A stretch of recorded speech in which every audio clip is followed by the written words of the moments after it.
Hey guys, Ryan here for Bender Wins. Hope everyone's doing well today. Here with your daily free picks. All right, guys, we have a very busy day today. 14 total plays, 3 2-unit plays. I'm giving you guys 2 of the 2-unit plays, and I'm giving 1 2-unit play to Masterclass. You guys are going to have 6 plays. Masterclass have an additional 8, including another 2-unit play. I'm going to talk a little bit about the games today and certain circumstances. First off though, guys, I do apologize for posting the video a little bit later. I said I was going to try and get out early, but it finally happened, guys. My old age got the best of me, and I fell asleep today for a few hours. So more than a few hours, actually. I kind of crashed, only so long you can stare at a computer for, and I stayed up a little bit too late last night. I did not get much sleep, and today I just crashed. So I apologize for it being late, but better late than never, I guess. Yesterday, guys, SMU, guys, we took a 21-0 lead, looking good. Looks like we're gonna put up a nice winning day, and then they went and gave up 28-3 after going up 21-0, and they lost. Bit of a heartbreaker at the end there. And again, if you guys watched the game, soft defense, that last drive, that, preventing that pass getting burned over your head, they let them march up the field like 30 seconds, gave it to them. And then, then they try and stop it. The exact same thing happened. And I mean, thank God we were on the right side of this. The exact same thing happened in the Penn State-Nebraska game at the very end, okay? Nebraska hanging on to a lead, barely hanging on. And they start playing like 30 yards off the ball. Like they're so terrified. The teams are so terrified, and coaches are so worried about getting burnt for this deep pass that you let a team march down the field. Now, anyways, we got fortunate in that one in that we hung on. We got the under in that game barely.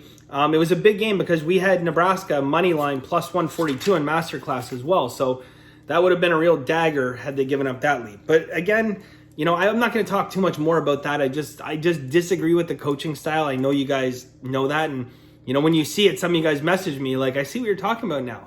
Yeah, it's a terrible way to play defense. The one other thing, guys, before I get into it, a couple words of warning for today, okay? If you guys are looking at betting any large favorites or any overs today, today is the day that you really need to look at the weather, okay? There's going to be some interesting weather across the northern U.S. You need to understand the weather, okay? I mean, if you're going to be betting large favorites, if you're going to be betting overs, have a look at the weather, guys. At least glance at it. You cannot make these bets unless you do, okay? So, without further ado, guys, going to get into it here. Again, I have 6 plays for you guys, including 2 different 2-unit plays. Okay, so let's get cracking here.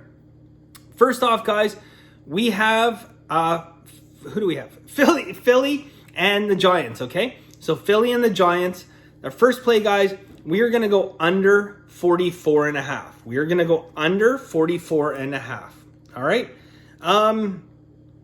Next game, guys, we have Tampa Bay. We're going to take Tampa Bay -6. Okay, so Tampa Bay -6. I like this game. I circled early. I missed out a little. Even I missed out on this one a little bit. The game at one point was -4.5. It's gone up to 6. I still like Tampa Bay at 6 at this number. So that's what we're going to do there, guys. We're going to go Tampa Bay -6. All right. Next, Denver. We are going to go Denver plus 3.5. 3 system indicators on this game. I was leaning on this game potentially towards taking Denver money line in the first half. I do have a couple system indicators, money line in the first half. Ultimately, I decided to take the 3.5 points in this one. So that's what we're going to do, guys. Just a 1-unit play, Denver plus 3.5. If you guys wanted to split it up, like you could go like, 3/4 of a unit on Denver plus 3.5. You can go like, a quarter unit first half money line, whatever. It's up to you guys. I decided ultimately just play them at the plus 3.5. So that's how we're playing Denver. All right, next, guys. Back to Philadelphia and the Giants. We're going to take Philadelphia. We're going to take them on the money line, okay? 5 system indicators, including a really nice road favorite money line system that has a very nice ROI. So that's what we're going to do, guys. We're going to take Philly money line minus 195. Okay, Philly minus 195. Now onto the 2-unit plays. Okay, so I have 2 different 2-unit plays. The first one, guys, Houston and Cleveland. Okay, Houston and Cleveland. We're going to go under 45.5. So Houston, Cleveland, under 45.5. If you live in Cleveland, you'll have an idea what I'm talking about when I say take this under. It's going to be a little weathery. Okay, we'll just say that. We'll leave it at that. It's going to be weathery tomorrow, guys. They're expecting, 26, 27, up to 30 mile an hour winds, and then possibly even higher wind gusts. It potentially, I hope the game goes. I really do. It potentially, I don't think it's, it's going to be to the point where they can't play it, but it's going to be very high winds. So, you know what? Hey, if they can put up points, power to them, guys, because that's a lot of wind to try and fight against, guys. So a couple system indicators on that. We got a 27 up to 30 mile an hour wind in that game. So we are going under 45.5 for 2 units, Houston and Cleveland. Next 2-unit play, guys, Jacksonville, Green Bay, geographically same kind of ballpark of the world. We're going under 47.5. Same thing, guys, gonna have very high wind gusts, potentially up over 30 miles an hour. So it's going to be an interesting way to play a football game, guys. So that's it, guys. Those are the 6 plays. We've been presented with a lot of opportunities today. There's a lot of value out there. And I tell you guys straight up again, bankroll management, guys, you have to practice the bankroll management, okay? Again, I talked about this before. I know, a lot of the gains end up coming from just having these big days, but you have to protect and you have to be in the game still. If you're chasing, if you're doing whatever, you're not in the game for those big days, then it's all for nothing, right? Things giving us value. Weather is giving us value. We got some more picks. In Masterclass. Certain COVID results, certain things, that are just coming up, guys. It's unique. It's very interesting handicapping right now.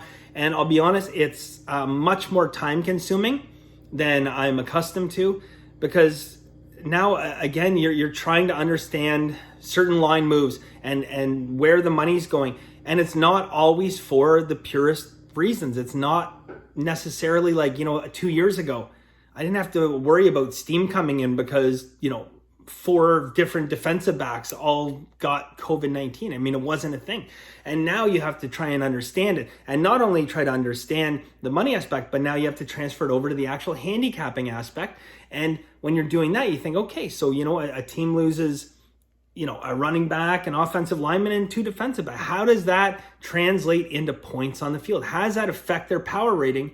And how can we profit off it? So it's a lot more time consuming, hence probably why I fell asleep while I was handicapping. I do find it interesting, but today I just couldn't keep my eyes open. So anyways, guys, that is it for us today.